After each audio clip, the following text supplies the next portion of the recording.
नमस्कार।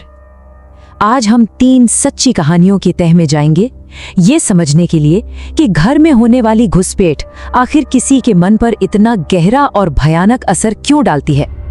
ये सवाल हम सबके लिए है ना? आखिर वो कौन सी बात है जो किसी मकान को हमारा घर, हमारी सबसे महफूज जगह बनाती है? असल में बात सिर्फ दीवारों या तालों की नहीं है। ये उस गहरे विश्वास की बात है कि अंदर आने का हक सिर्फ हमारा है। और असली खौफ वो ठीक उसी पल शुरू होता है जब ये विश्वास टूटता है, जब कोई घुसपैठिया ऐसे अंदर आता है जैसे वो सब कुछ पहले से ही जानता हो। तो चलिए इन घटनाओं की परतें खोलते हैं। जैसा कि हम देखेंगे, ये कोई अचानक हुए हमले नहीं थे। नहीं, ये बहुत ही सावधानी से बुने गए जाल थे, जिसमें किसी की अपनी निजी जानकारी को ही हथियार बनाया गया था। दूसरी कहानी में इस्तेमाल किए गए धोखे को जरा समझिए। सब कुछ एक फ़ोन कॉल से शुरू होता है।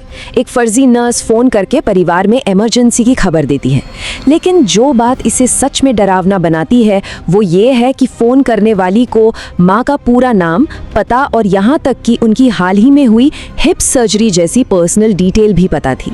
सोचिए, इतनी सच्ची लगने वाली जानकारी से कोई भी घबरा जाएगा।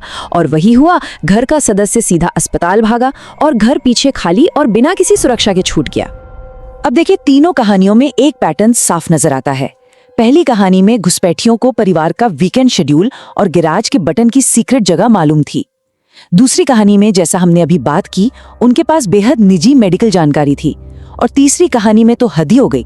उन्हें घर की अंदरूनी कमियों तक का पता था, जैसे कि कौन सा दरवाजा अटकता है। ये सब कुछ साफ साफ एक सोची समझी साजिश की तरफ इशारा करता है, किसी अचानक हुई घटना की तरफ नहीं। और अब हम कहानी के उस हिस्से में आते हैं जहां सुरक्षा का वो एहसास टूट जाता है और घुसपैठियों से आमना सामना होता है। यहाँ से माहौल में एक खौफ और बेबसी घुल जाती है। पहली कहानी में सब कुछ बिल्कुल शांत था और तभी गैराज का दरवाजा खुलने की जानी पहचानी आवाज आई, जबकि घर पर किसी को होना ही नहीं चाहिए था। जब वो शख्स धीरे धीरे नीचे आया तो उसे अपने माता पिता के बेडरूम से कुछ फुसफुसाने की आवाजें आईं। और जैसे ही उसने दरवाजा खोला, अंदर 2 घुसपैठियों को देखकर उसके होश उड़ गए।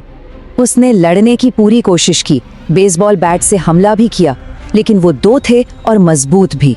जल्दी उस पर काबू पा लिया गया और एक ने उसका गला घोटना शुरू कर दिया। उस अफरा तफरी के बीच जब उसे लगा कि अब बस जान जाने ही वाली है, दूसरे घुसपैठिए ने वही बेसबॉल बैट उसके सिर पर दे मारा और फिर सब कुछ अंधेरा। ये शब्द सीधे उस कहानी के किरदार के हैं। ये उस खौफनाक एहसास को बयां करते हैं जब उसे समझ आया कि वो कितनी बुरी तरह फंस चुका था और उसकी जान भी जा सकती थी। चलिए, अब इन घटनाओं के बाद क्या हुआ उस पर आते हैं। यहाँ कहानी की रफ्तार थोड़ी धीमी हो जाती है, क्योंकि अब हमारा फोकस उन साइकोलॉजिकल इफेक्ट्स पर है और उन सवालों पर है जो दिमाग में हमेशा के लिए रह जाते हैं। तीसरी कहानी तो दिमाग को सुन्न कर देने वाली है। सोचिए, एक अजनबी दरवाजे पर आकर दावा करता है कि ये घर उसका है और सबूत के तौर पर उसके पास लीज एग्रीमेंट है, उसके नाम पर आए हुए खत हैं और तो और घर के अंदर की ताज़ा तस्वीरें भी हैं। लेकिन जो घर में रह रहा है वो जानता है कि ये सब झूठ है। ये एक ऐसी सिचुएशन है जहां सबूत और हकीकत आमने सामने खड़े हैं और इंसान को अपनी ही याददाश्त पर शक होने लगता है। दूसरी कहानी में जो चोरी हुई वो भी बहुत अजीब थी। घुसपैठियों ने कोई कीमती सामान नहीं चुराया। उन्होंने क्या उठाया? परिवार की तस्वीरें और दवाइयाँ। इसे मनोवैज्ञानिक चोरी कह सकते हैं। मतलब ऐसी चीजें चुराना जिनकी कीमत पैसों में तो कुछ खास नहीं, पर उनका भावनात्मक मूल्य बहुत ज्यादा है। मकसद साफ था, गहरी चोट पहुंचाना। और आखिर में यही सवाल हैं जो सबसे ज्यादा परेशान करते हैं। परिवार का पूरा शेड्यूल आखिर जानता कौन था? चोरी भी की तो सिर्फ तस्वीरों और दवाइयों की क्यों? उस अजनबी के पास घर की चाबी और अंदर की तस्वीरें आई कहां से? क्या ये जानकारी किसी दोस्त ने दी या किसी रिश्तेदार ने? ये अनसुलझे सवाल ही डर को हमेशा जिंदा रखते हैं। तो जब हम इन सभी कहानियों को एक साथ रखकर देखते हैं तो क्या समझ आता है? इन अनुभवों के पीछे का असली मनोवैज्ञानिक खौफ आखिर है क्या? देखिए, सबसे अहम बात यही है, असली डर चोरी हुए सामान का नहीं है। असली डर इस एहसास का है कि सुरक्षा का जो हमारा बुलबुला था वो फूट चुका है।